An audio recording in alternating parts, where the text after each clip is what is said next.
Hola, buenos días a todos. Vamos a dar comienzo a este nuevo webinar organizado por Alhambra. En este caso, vamos a hablar sobre cómo dotar de inteligencia a las fuentes no estructuradas en las organizaciones.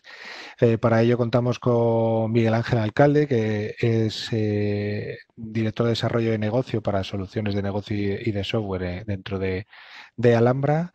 Así que directamente te doy paso, Miguel Ángel, cuando tú quieras. ¿Qué tal? Muy buenos días.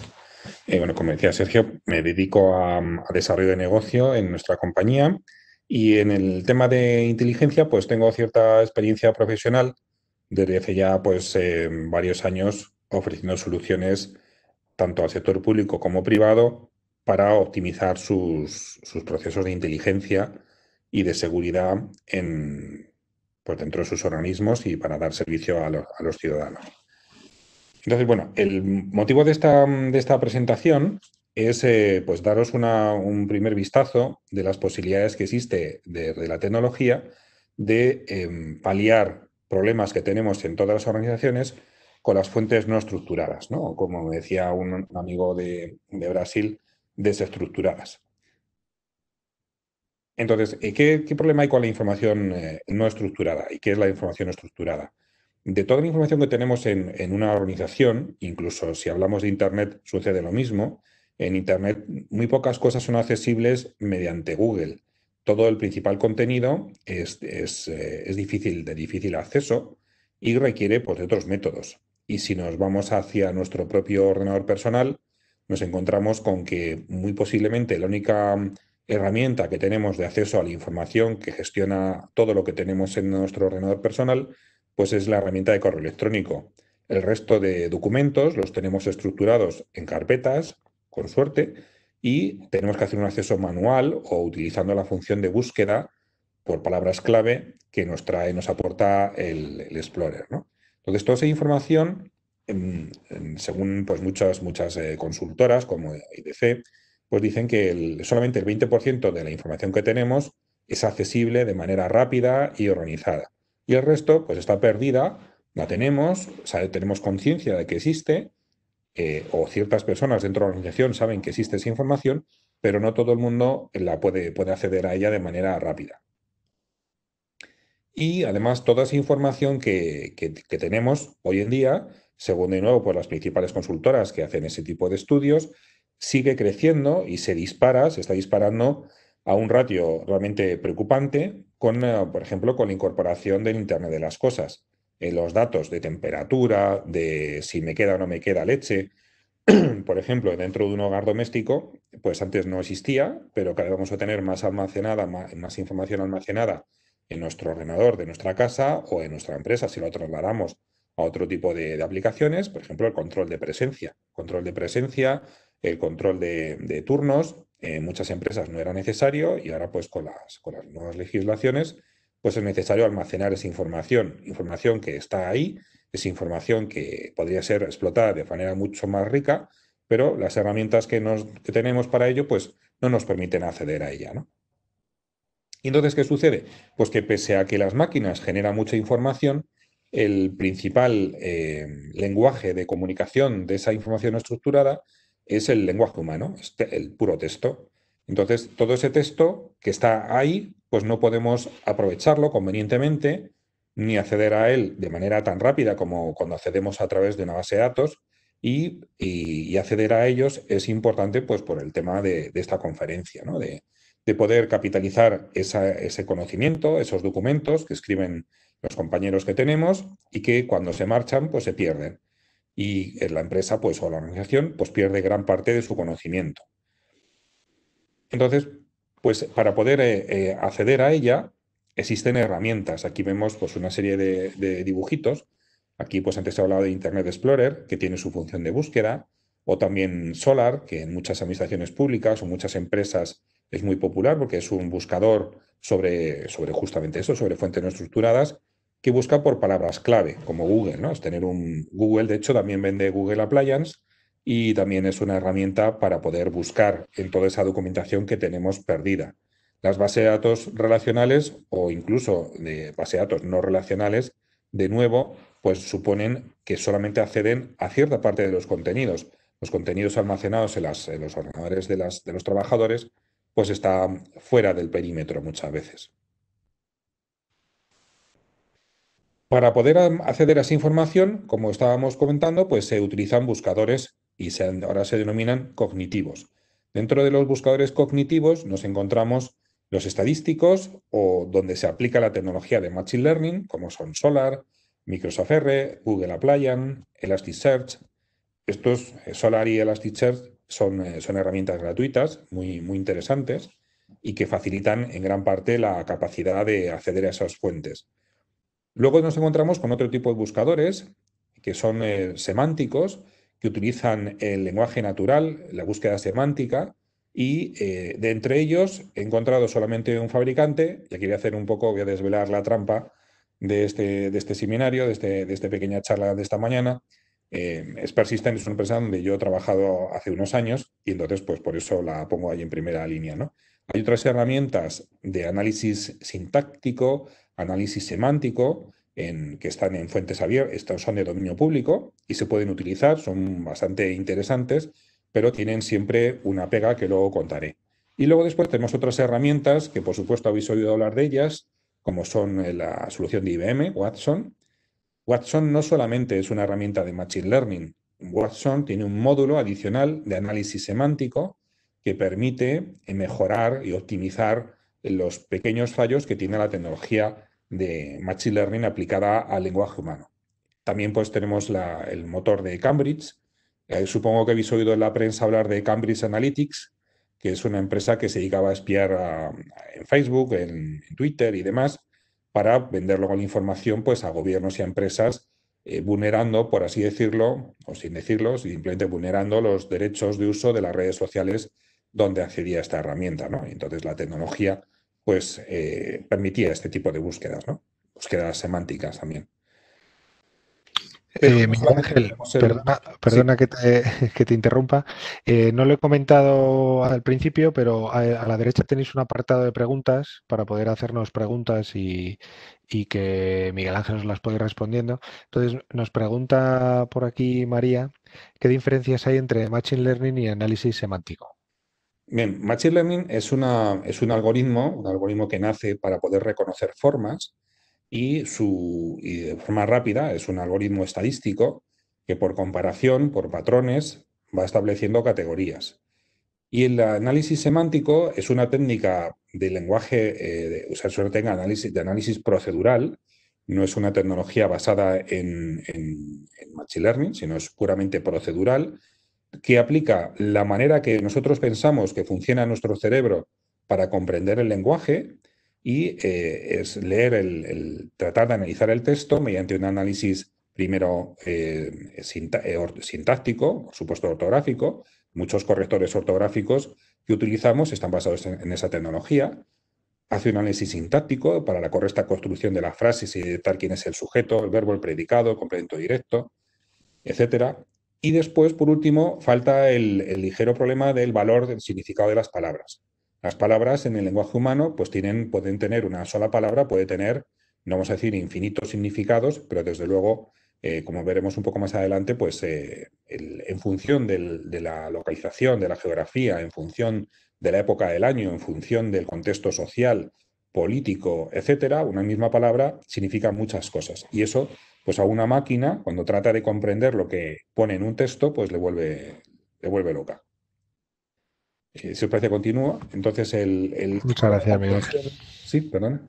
Sí, que muchas gracias, digo, por la pregunta y si surge alguna otra justo en la diapositiva que estés, pues te la Sí, iré por favor. formulando. Y por favor, interrumpirnos, así se hace más ameno esta charla. Muchas gracias. Entonces, para poder comprender las fuentes no estructuradas, pues hay que tener varios elementos a tener en cuenta. La cantidad de información a analizar, las herramientas de búsqueda necesarias que pensamos que nos van a hacer falta y el tiempo requerido. Si tenemos muy poco tiempo, desde luego tenemos un gran problema. Las fuentes no estructuradas, los documentos que tenemos en los file system de los ordenadores, pues llevan muchísimo tiempo. Aquí haciendo un pequeño paréntesis, y Sergio, por favor, si me paso de tiempo, me avisas. La Policía Nacional y la Guardia Civil dedican muchísimo esfuerzo y muchísimas personas justamente para analizar y comprender lo que otros policías han escrito cuando, por ejemplo, hacen un informe sobre una investigación. Y diremos, pues qué absurdo, ¿no? Que el policía que escribe el documento, pues que defina ese texto de manera que luego sea fácilmente comprensible. Sin embargo, no es así. Y vosotros mismos lo experimentáis. Cuando un compañero hace un informe para justificar que hay que comprar cierto recurso para la empresa, lo que escribe es un correo electrónico, un texto que no estructura demasiado su contenido, y para comprender lo que dice y justificarlo después al financiero que lo compre, pues tienes que volver a leer el texto del compañero y tratar de explicarlo. Y eso pasa en la policía, donde se están investigando crímenes y que además ahí dentro del mundo de la justicia hay ciertos patrones de comportamiento, ciertas reglas del juego que no pueden dedicar demasiado tiempo y es un problema para ellos fuerte este de comprender los textos. Entonces, las técnicas de análisis de información, pues tenemos la manual, la que acabo de citar, fuerza humana a través de nuestros sentidos, la vista y el oído, asistida mediante buscadores. Por ejemplo, cuando perdemos ese documento y empezamos a buscar con el Explorer, buscamos un documento de tipo Word que hable de las palabras siguientes, pues por ejemplo, precio, el nombre del cliente, el nombre de una persona o el cierto tipo de tecnología y a ver si encuentra algo. Y si tienes pocos documentos, los hallarás rápidos y solamente después, de una vez con la lista corta de esos documentos, entrar a cada uno de ellos a ver si es el que realmente nos interesa. Y por último, tenemos la búsqueda automatizada, que es de lo que estamos hablando en este documento, en esta presentación. ¿Por qué analizar estas fuentes? Que también es importante, porque todo esto al final, para poderlo hacer, significa una inversión económica, hay que justificarla. Entonces, en una organización genérica, primero, para poder implementar eso que se viene pregonando desde hace ya bastantes decenios, que es que las empresas, los organismos, debemos disponer de un departamento de inteligencia económica o inteligencia competitiva. Aquí el debate sobre el término pues aún no ha acabado. ¿Y qué consiste ese departamento de inteligencia? Pues es el departamento encargado de capitalizar el conocimiento de toda la compañía, de ayudar a la toma de decisiones a los ejecutivos, de hacer una vigilancia tecnológica, por ejemplo, pues espiar, entre comillas, entre muchísimas comillas, a la competencia, mirando lo que publican en las noticias, lo que dicen sus directivos, lo que hacen en las redes sociales, para poder reaccionar a tiempo y, como se dice dentro del mundo de las empresas que ofrecemos soluciones, estar a tiempo en el mercado, ¿no? Que es crítico. Por ejemplo, también otro elemento muy importante es evitar la fuga de información. No voy a citar ejemplos porque son un poco hirientes, pero hay muchas empresas españolas que han sufrido fuga de información de forma involuntaria por parte de sus empleados y que han obligado a invertir grandes sumas de dinero y el compromiso de perder el contrato simplemente porque una persona dijo algo por teléfono, alguien lo escuchó, alguien lo divulgó y al final acabó cayendo pues en la competencia, ¿no? Otras utilidades que tiene las herramientas capaces de analizar este tipo de documentos, de información, poder construir chatbots. Si somos capaces de comprender el lenguaje humano, también somos capaces de utilizar o de ayudar a las pequeñas herramientas conversacionales que animan en las webs, que también sean capaces de construir frases correctas como si fuese una persona de verdad. Que muchas veces los chatbots que utilizan inteligencia artificial basada en Machine Learning, pues acaban cayendo en ciertos errores que hacen que el usuario humano se desespere y mande a paseo a la web y al cliente, ¿no? Otro uso, por ejemplo, muy interesante, es la autocatalogación de todos esos documentos para importarlos a una base de datos relacional, a un gestor documental. Esas soluciones que parecen ya pasadas al olvido, que son cosas que están ahí ya de color gris, y sin embargo no lo son. Si tenemos un montón de documentos, lo lógico es que esa persona que trabaja en su equipo los comparta con la empresa, y la forma de compartirlos no es dejarlos en un file system genérico en la nube o en un drive. No, no. Hay que tenerlos más accesibles, más rápidos, porque eso permitirá aprovechar y reutilizar su conocimiento. Entonces, estas herramientas que son capaces de comprender lo que dicen los documentos, automáticamente son capaces de generar la metadata a la cual hasta ahora nos hemos visto obligados los empleados de cada vez que subes un documento, por ejemplo, en un CRM, tengo que subir la oferta al CRM, tengo que definir el documento, tengo que definir los datos, la metadata de ese documento de oferta y cargarlos a mano dentro del CRM. Con una herramienta de ese estilo, el comercial, o en el caso de, por ejemplo, de un proyecto, un ingeniero, cuando sube su documento, no tendría más que arrastrar y soltar pues, al SharePoint y automáticamente se va a generar la metadata ahorrando un montón de tiempo y permitiendo que el resto de la empresa pueda aprovecharse de esos conocimientos. Fuera del ámbito empresarial, otras capacidades que tiene, pues en la investigación criminal. De hecho, por ejemplo, dentro de una empresa, pues también puede haber un jefe de seguridad.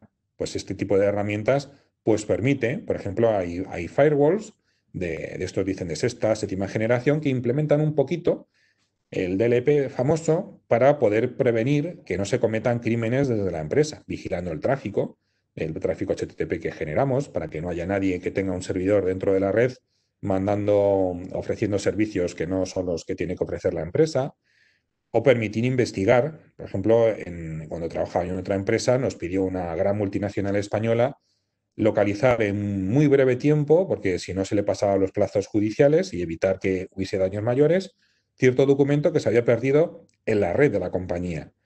Hay herramientas típicamente policiales de uso forense que utilizan solamente búsqueda por palabra clave. Y por palabra clave, localizar un documento escrito por una persona no es eficaz porque la palabra clave usada por esa persona para poder localizar el documento podría ser no infinita, pero sí muy numerosa. Y estirar la búsqueda y tardar demasiado y perder la oportunidad.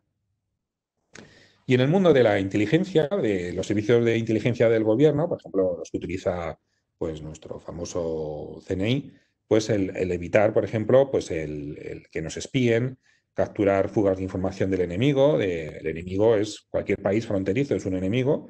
Pues si están diciendo, por ejemplo, que Marruecos acaba de comprar un sistema de lanzamisiles y aparece en la prensa marroquí, pues el gobierno español tiene necesidad de conocer eso y poder planificar una contramedida, ¿no?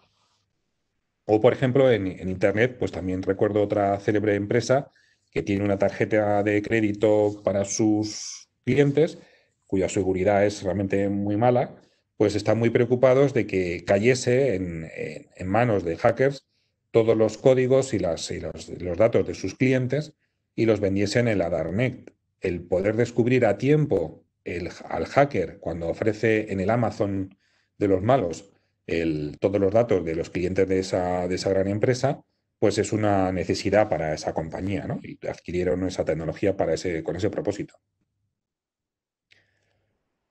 Por lo cual volvemos en el tema del analizar las fuentes no estructuradas, que casi todo es texto, nos encontramos con que uno de los principales problemas que nos encontramos es justamente el idioma.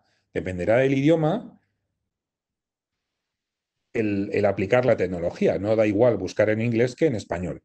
Entonces, y no solamente es el idioma, sino también las propias características del lenguaje humano que ya he ido anticipando, ¿no? El lenguaje humano es abstracto, no se puede visualizar, lo comprende la mente, pero la palabra es un elemento abstracto, con lo cual puedes hacer uso de ella de forma ambigua, de forma maliciosa, de forma cínica, es decir, tiene muchísimas acepciones y es complejo comprender exactamente lo que lees. De hecho, cuando mandas un correo electrónico, siempre te recomiendan que lo escribas corto y simple para evitar malos entendidos, que no uses mayúsculas para que no parezca que estás gritando, ¿no?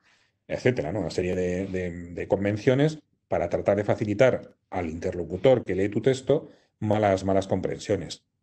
Es creativo. El poder utilizar la construcción sintáctica en los idiomas, por así decirlo, normalizados, pues es enorme. Realmente con la creatividad, la libertad literaria que puedes utilizar el lenguaje, pues puedes llegar a construir frases infinitas. Con un número finito de palabras, puedes construir un infinito número de posibles expresiones.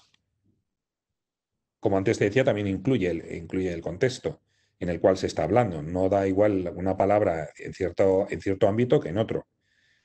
Y luego después tenemos el problema también de que hay idiomas no estructurados, no normalizados. Por ejemplo, aquí sería un debate, pues hablar sobre si el idioma, los idiomas que se hablaban en el País Vasco, los distintos euskeras, tenían una normalización lingüística. Solamente muy reciente, en mi experiencia, cuando trabajaba en una editorial, en los años 90, ya por fin se consiguió definir el euskera oficial, el euskera que actualmente pues, se enseña en los colegios, y sin embargo el libro que habíamos publicado estaba mal escrito, habíamos utilizado una variante del euskera que no era la oficial, y tuvimos que tirar pues, cerca de 10.000 libros a la basura porque no estaban bien escritos. Pues fue un drama el no estar bien enterados del ejemplo. Aquí abajo, si os fijáis, he puesto una frase que está escrito en murciano: Hacho, menudo zarangollo tienes montado en la cabeza. Si no conoces que es en murciano, pues te puede parecer un lenguaje pues escrito en, pues yo qué sé, en quechua, casi, ¿no? Y la comprensión de esa frase, si no estás acostumbrado al ámbito murciano, pues te resulta complicado, ¿no? La frase viene a significar: muchacho, menudo lío tienes montado en la cabeza. Entonces, ¿qué ventajas tiene el análisis semántico? El análisis semántico tiene la ventaja, o el utilizar técnicas de comprensión del lenguaje, en que ya no hay que dedicar tiempo en la búsqueda, te permite dedicar tiempo a comprender, mediante la ayuda que te ofrece estos analizadores, lo que dice el texto, y te da una capacidad de reacción mucho más rápida. Además, evita la fatiga del usuario. El usuario no tiene que dedicar tanto tiempo a localizar el documento. Evita, pues eso, ¿no? La discriminación, ¿no? Los prejuicios que puedes tener sobre ti mismo incluso, ¿no? Es decir, si yo siempre para denominar al PC estoy diciendo ordenador, y ese día en el documento escribí computadora porque iba dirigido a un cliente latinoamericano, pues por mucho que busque ordenador en los documentos, no voy a encontrar el documento porque pone computadora. Y estoy aplicando un prejuicio. El sistema de análisis semántico conoce las distintas denominaciones que recibe un ordenador personal y va a aplicar esa palabra por mí, y voy a evitar que me insista en buscar por un token, por una palabra clave que no existe, ¿no? Y la carencia de conocimientos específicos. Si una persona le pido, un ayudante de mi equipo, le pido que encuentre un documento mío sobre cómo es el motor de iones, y esa persona pues no sabe lo que son motor de iones, buscará motor de iones y no buscará por motor de lumínico, no buscará por otro tipo de formas que hubiese tenido yo la genialidad de denominar a ese motor, y no encontrará el documento porque no conoce la materia. Entonces, ¿cuál es el elemento clave en los buscadores semánticos? Pues que son capaces de conocer lo que significan las palabras, ¿no? Aquí tenemos la palabra pava en español, pues significa, pues, normalmente, pues un fuelle grande que se utilizaba antiguamente en la metalurgia para soplar y ayudar a fundir el metal, ¿no? Sí, también significa la versión femenina del pavo, ¿vale? También, dependiendo de su sitio, de la región, pues puede significar una persona sosa o incauta. En Hispanoamérica, pues significa muchísimas cosas, ¿no? Incluso hasta la tetera, el cacharro para hervir el agua, pues allí se mapaba, ¿no? Antiguamente también, en el siglo XVII y XVIII, en España también se utilizaría eso. Y en Murcia, pues se utiliza ese nombre, la pava, para hablar de la coliflor, por seguramente la similitud que puede tener cuando un pavo abre las plumas, pues la coliflor pues también tiene un aspecto similar o parecido. Todo ese lío de palabras pues hace que la construcción de un sistema de análisis semántico no sea sencillo. No basta con saber analizar sintácticamente las frases, hay que entrar mucho más en detalle. Una herramienta de análisis semántico potente hace un análisis morfológico, corrige las palabras. Por ejemplo, cuando haces un OCR, no siempre se reconocen bien las palabras que has digitalizado, y el análisis semántico ayuda a corregir esa falta de ortografía, entre comillas, para luego después pasar al análisis gramatical, poder hacer un análisis de las partes de cada frase, pasar a un análisis lógico o sintáctico para comprender la relación que hay entre las distintas partes de las frases, y por último, el análisis semántico, que es la desambiguación, que es el elemento clave absoluto de comprender el idioma hablado por el ser humano, ya sea en chino, en árabe, en francés o en español. Y esa es la capacidad de comprender el contexto de las palabras por el texto en conjunto del documento. Entonces esto, si alguno pues, es informático e hizo la asignatura de compiladores e intérpretes, le sonará muy, muy fácil porque realmente un compilador, cuando escribes en en código fuente de C, Java, lo que quieras, estás justamente utilizando ese tipo de tecnología, ¿no? Bueno, aquí esta diapositiva me voy a pasar porque por no enrollarme mucho en los niveles de desambiguación, pero vamos, es muy importante. Esto, a la hora de buscar una tecnología de análisis semántico, lo más importante es que funcione bien esta parte, la capacidad de desambiguación. Como os decía, los algoritmos de análisis sintáctico del lenguaje humano son de dominio público, los tenéis en un montón de webs típicas de donde hay código fuente, se pueden descargar, funcionan a la perfección con idiomas regulares. Incluso con el mismo algoritmo es capaz de analizar un texto escrito en francés, en inglés, o en español, o en alemán, o en ruso, porque son idiomas que donde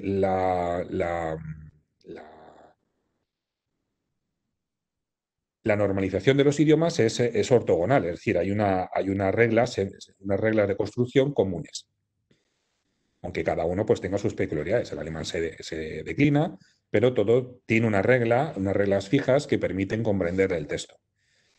Lo que carecen muchas herramientas de análisis semántico o incluso las herramientas de Machine Learning, de comprensión, el problema que tienen es que no conocen ese valor. Entonces, el poder conocer el valor de una palabra, el truco está en disponer de una base de datos de conocimiento o taxonomías donde defines el conocimiento de lo que significan las palabras en función de su contexto. Por ejemplo, estoy poniendo aquí a la derecha las taxonomías de los elementos del sector media, de prensa, televisión, fotografía, vídeo. Hay una serie de clasificaciones que permiten catalogar los contenidos y simplificar el conocimiento de lo que va a ese documento, la foto o ese vídeo o esa noticia, ¿no?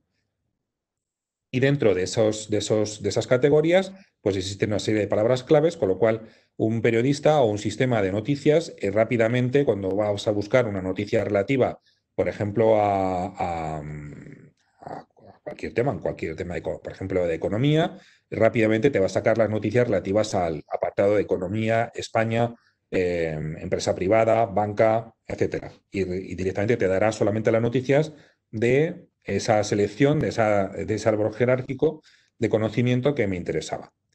Y esto, el poder asociar cada palabra a las taxonomías, es lo que constituye la base de datos de conocimiento. Y eso es elemento clave. Una herramienta de análisis semántico que tiene esa construcción, ese grafo no dirigido donde están relacionadas las palabras unas con otras en función de las taxonomías, es lo que hace que sea posible desambiguar y comprender correctamente lo que dice un texto. Entonces, ¿por qué la tecnología semántica es mejor que el Machine Learning? Primero, por precisión. Analiza el texto como lo haríamos nosotros. El Machine Learning busca comparaciones, busca patrones. No le importa realmente que ponga perro con R o perro con una sola R. Lo que busca es ver ese documento completo, ver las palabras claves que aparecen y en función del aprendizaje, de comparar con muchísimos otros textos con categorías similares, pues llegará a la conclusión de que ese texto habla de una enfermedad de un perro o habla pues, de distintos tipos de perros o de que es una carta afectuosa sobre tu mascota. En el análisis semántico no lo hace así. El análisis semántico te va a resumir, como lo haría una persona, de qué va ese documento. Por lo tanto, es mucho más preciso. Y después es capaz de localizar mucho mejor, no como hace Google, ahí lo experimentamos todos los días. Google te da un número de resultados posibles porque hace una búsqueda estadística. En esa búsqueda estadística se cuela mucho ruido, muchos documentos que no tienen nada que ver con lo que buscábamos. Pero en análisis semántico vas a encontrar solamente aquello que te interesa. Y esa precisión, por ejemplo, en el ámbito policial, es lo que hace que esa tecnología sea la adecuada para evitar pues ruido y pérdidas de tiempo.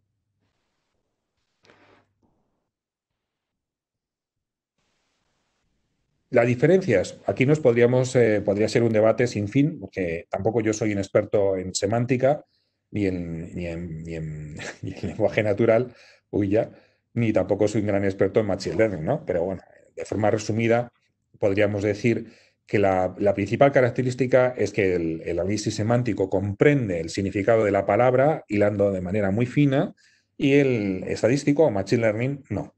Entonces, pues si necesitas conocer o simplificar la vida a un usuario y darle a un usuario de tu organización un buscador que sea capaz de buscar, si quieres buscar un documento eh, sobre por ejemplo, tornillos de acero, pues que no tenga que poner tornillos de acero, que busque por tornillos de metal o simplemente por tornillos duros, por tornillos resistentes al salitre, por ejemplo, eso sería un tornillo de metal, también, ¿no? Un tornillo de acero, un tornillo de hierro, un tornillo de cromado. Hay muchísimos tipos de tornillos. Cuando se trata de buscar uno muy específico, en un buscador tipo Google o un tipo Solar o en el Explorer, o pones la palabra clave o no la encuentra. Con un buscador semántico, por así decirlo, va a recorrerse todos los significados posibles que puede tener las palabras relativas al hierro, al acero, al metal, a un tornillo, y en el lugar tuyo, va a probar a buscar todas esas palabras y te va a ofrecer aquellos textos que contienen esos significados muy relativos a un tornillo de rosca chapa para colocarlo en un barco y que obviamente tiene que ser de acero resistente a la corrosión, ¿no? Y por lo demás, pues como os decía, por ejemplo, Watson, que en un momento dado se quedó por detrás de esa tecnología, y luego veremos un caso de éxito, pues perdió un gran concurso dentro de las agencias de inteligencia de Estados Unidos, pues ahora ya mejora su propio sistema de Machine Learning con un módulo adicional de análisis semántico. ¿Para qué sirve el análisis semántico en una empresa? Por ejemplo, para mejorar, como he dicho antes, un ERP o un CRM y evitar que el usuario tenga que andar cargando datos. La herramienta sería capaz de hacerlo por sí sola.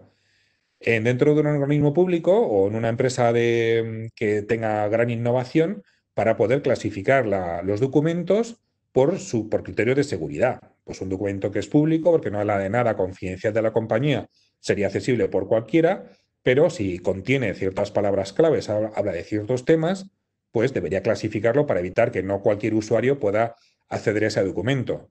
Entonces, si un documento, y esto recuerdo una anécdota personal que también me ahorró citar al cliente, pues alguien se equivocó con un documento y fabricaron algo que no tenían que haber fabricado porque se equivocó a la hora de enviar el documento. Si hubiesen tenido un sistema apropiado de control de la información, ese fallo, que costó millones, no hubiese sucedido. Pero en aquellos momentos tampoco existía esta tecnología. Bueno, sí existía, pero era imposible de implementar, pues igual que tampoco el Machine Learning, por la poca capacidad de memoria que tenían los ordenadores en aquella época, ¿no?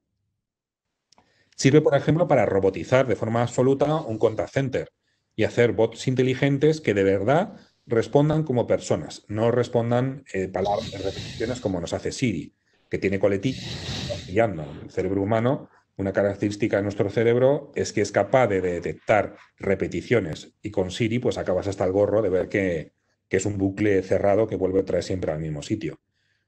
La gestión, por ejemplo, de multas. Esto está aquí colado, pero bueno, sí es gracioso, pero para poder gestionar las multas o poder atender una reclamación, eso obliga a leerse muchos textos de las reclamaciones de los ciudadanos.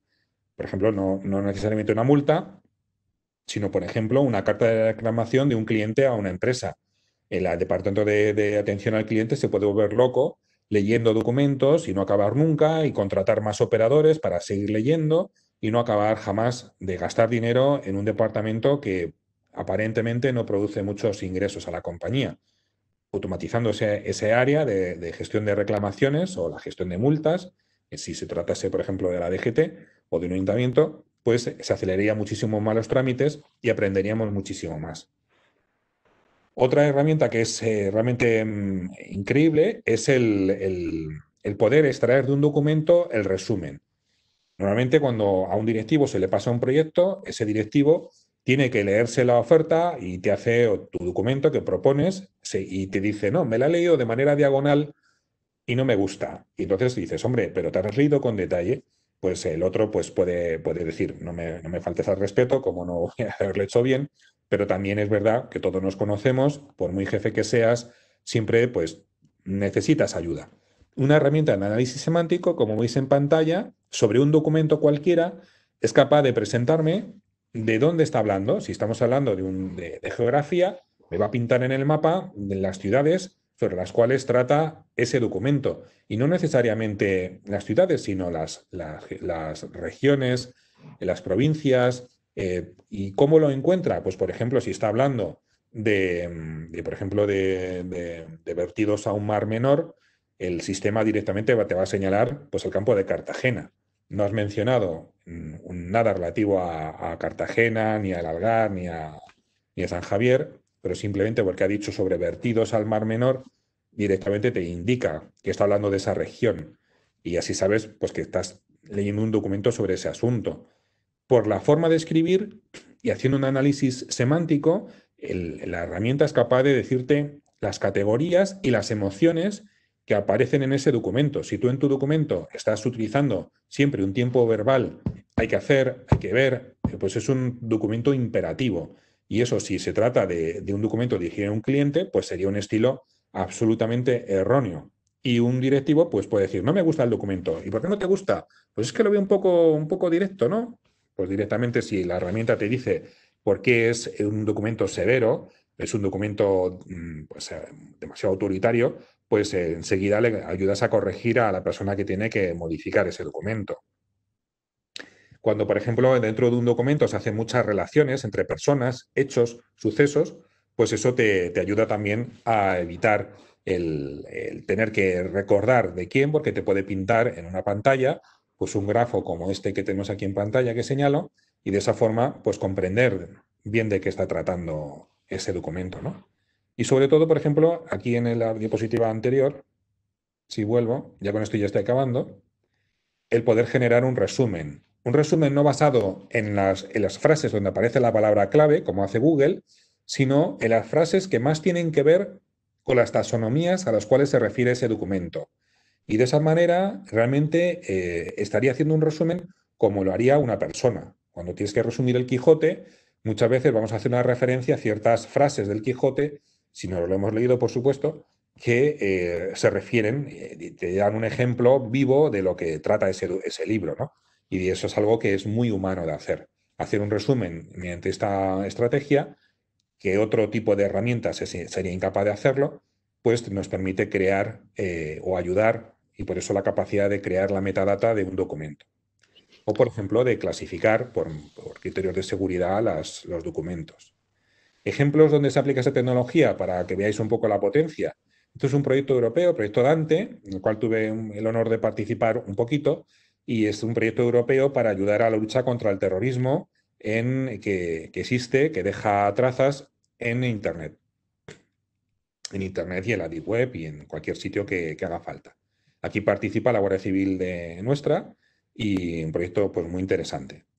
Otro uso, por ejemplo, esto es en ciberseguridad, pues el poder conocer lo que sucede, y esto es para la administración pública, para el CER de la Agencia de Italia, pues se utiliza también para poder encontrar temas que son de interés, que previenen, por ejemplo, cuando alguien publica en la Deep Web las vulnerabilidades de un cierto router, pues enseguida hay que averiguar ese tipo de información, qué vulnerabilidad y cómo afecta a la infraestructura de una empresa o de un país, ¿no? Y eso mediante esta herramienta pues puede hacerlo. Aquí, si tenéis curiosidad, pues participó IBM y Expert System, que es la empresa que os citaba anteriormente, y ganó Expert System. Diréis, hombre, pues porque eran italianos, ¿no?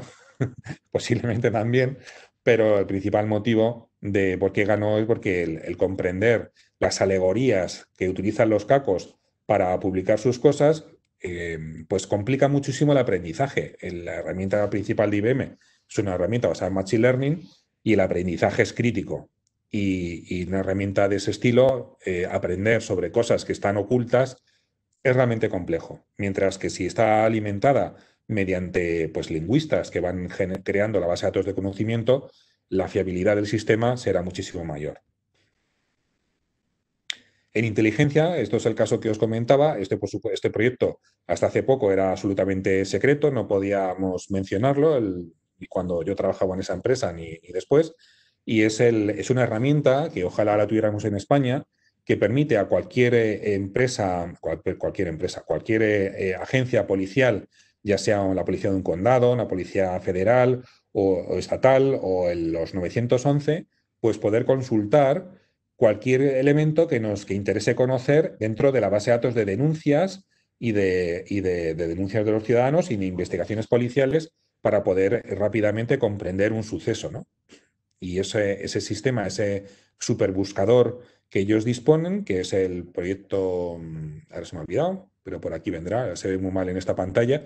Yo creo que el PowerPoint, el documento este de esta presentación, podéis descargarlo después de la charla y por ahí viene el nombre que ahora se me acaba de olvidar. Pero es súper interesante. Este proyecto se lo hemos planteado al Ministerio de Interior y ojalá lo pudiéramos implementar.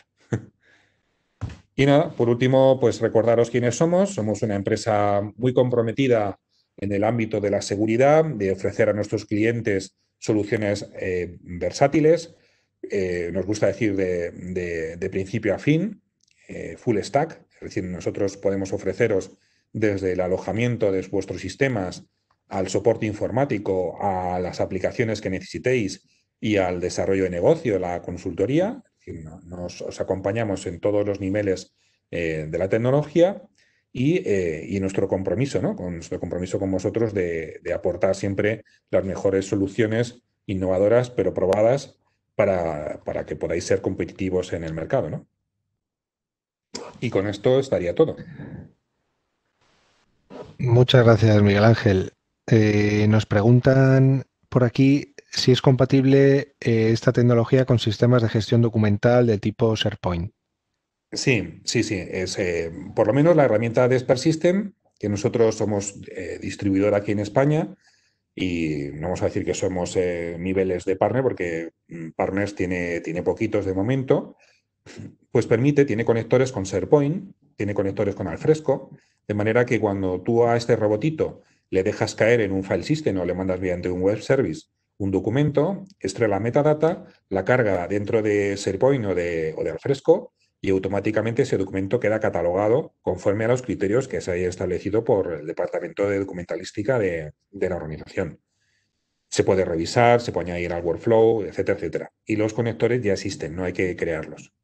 Si es un sistema documental extraño o un sistema a medida, el proceso es muy similar porque realmente lo que hace el algoritmo de que la tecnología se llama Cogito, lo que hace es dejar en un file system o crear un web service donde la metadata, ese documento con esos parámetros, se almacena en una base de datos y luego el otro sistema, si se trata de un sistema propietario, pues tomaría esos datos y los cargaría automáticamente, ¿no? Muy bien, muchas gracias, Miguel Ángel. Y luego, en otro foro nos surgió una pregunta que te la lanzo aquí también, y es, ¿qué etapas dentro de la transformación digital recomiendas para llegar a este punto, ¿no? Con esta tecnología? Sí, aquí es un detalle que habría que empezar desde el principio, ¿no? Si hablamos de la información, lo que hay que hacer es cuidar la información. Nosotros en Alhambra nos destacamos dentro de nuestros servicios profesionales, sobre todo en sistemas de disaster recovery.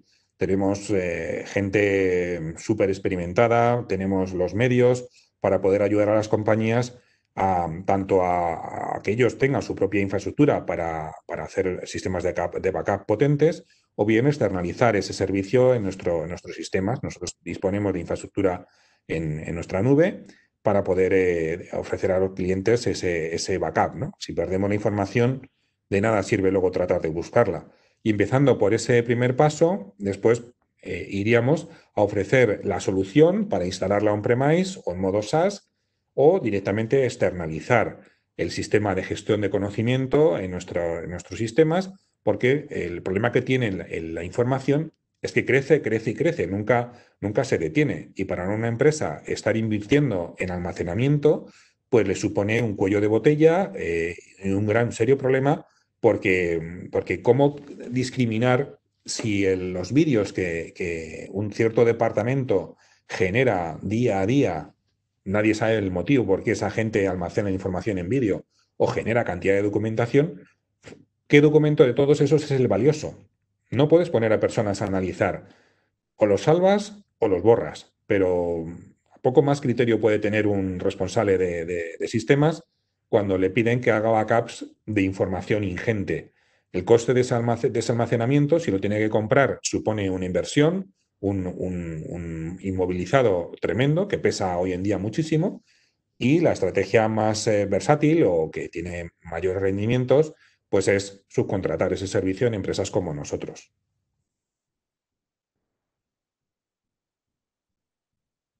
No te digo, Sergio.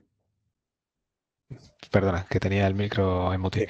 Sí. Nos surgió también en otro foro la pregunta de esta tecnología, si es muy nueva o lleva ya un tiempo en el mercado, porque bueno, había gente que no la llegaba a conocer, ¿no? En análisis semántico existe desde principios tiempos de la computación. En el desarrollo de los lenguajes de programación es cuando nace los sistemas de comprensión del lenguaje natural. Y porque realmente, entre comillas, es lo mismo. Hacer un analizador sintáctico de un lenguaje de programación es lo mismo que hacer entre comillas, de nuevo, que hacer un analizador del lenguaje humano. El lenguaje humano tiene sus reglas, son mucho más complejas que un lenguaje de programación, aunque un lenguaje de programación hoy en día empieza a parecerse cada vez más a un lenguaje de lenguaje humano. Y eso se desarrolló hace muchísimo tiempo. El problema que tenían esos análisis sintácticos, por ejemplo, hay un primer proyecto que se hizo famoso, fue un software que se llamaba ELISA y que simulaba, como el Siri de hoy en día, el comportamiento de una persona hablando, ¿no? Y ahí se disparó, ¿no? La inteligencia artificial se disparó de estas cosas que a más media pues, le impresionaba, ¿no? Que un ordenador fuese capaz de hablar o conversar por texto contigo, ¿no? Y esto sucedió hace muchísimo tiempo, estamos hablando de los años 60. ¿Por qué no se ha desarrollado a una velocidad más rápida existiendo esa tecnología desde los primeros tiempos de la informática? Principalmente por la base de datos de conocimiento. El hacer una base de datos no relacional, eh, que sea capaz de soportar un grafo dirigido, exigía una ingente cantidad de memoria, porque si tenías que hacer swapping a disco de todo esto, pues el proceso podía ser pues, de días, semanas, hasta que por fin conseguía desamiguar una palabra. Al disponer de memoria RAM de gran potencia de computación, esos procesos, pues, pese a que son procedurales, que no requieren de otro tipo de algoritmos más complejos, ahora, gracias a la capacidad de memoria, pues en un ordenador como el que todos tenemos delante, es capaz de analizar un texto humano en cuestión de segundos. Luego, si no después, en la herramienta que Sergio supongo que pondrá a disposición vuestra, voy a añadir un par de enlaces donde podéis jugar con esa tecnología. Hay un par de webs de este fabricante, de Sper System, que permite pues, analizar textos, correos electrónicos o páginas web, la que deseáis, y hacer esa rápida comprensión para ver el valor que tiene esta tecnología.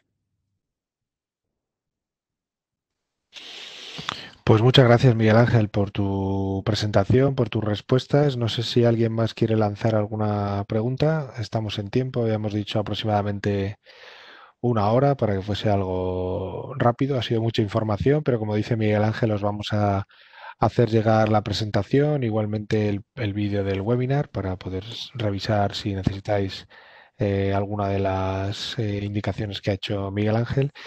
E igualmente, pues desde marketing os pedimos que ahora, al finalizar el evento, hay un pequeño cuestionario de satisfacción con alguna pregunta que nos sirve a nivel de organización y para Miguel Ángel también para valorar un poco la situación de cada uno de vosotros al respecto de las fuentes no estructuradas. Y sin más, pues bueno, agradeceros de nuevo vuestra asistencia y esperar que haya sido de vuestro interés y seguiremos en contacto con vosotros para ir proponiéndoos nuevos contenidos que puedan igualmente ser valorados en vuestras organizaciones. Muchas gracias, Miguel Ángel. No sé si quieres comentar alguna cosa más. No, nada más. Muchísimas gracias por asistir. Este mundo cambiante, pues Sí. hace cada vez más compleja la comunicación humana Mm. y realmente pues ese tipo de soluciones pues ayuda, simplifica, porque supongo que todos los que estáis asistiendo al seminario sufrís el acoso de los comerciales y leer los correos electrónicos empieza a convertirse en un problema, porque nos bombardean por correo electrónico, por WhatsApp, por Instagram, por Facebook. Todo el mundo trata de ponerse en contacto mediante texto y no damos abasto. Así Sí, que sí, la es cierto, tecnología es cierto. podría ayudaros a este tema también. Mm. Muy bien, pues damos por finalizado este webinar y agradeceros de nuevo a todos vuestra asistencia. Que tengáis feliz día. Gracias. Hasta luego. Adiós.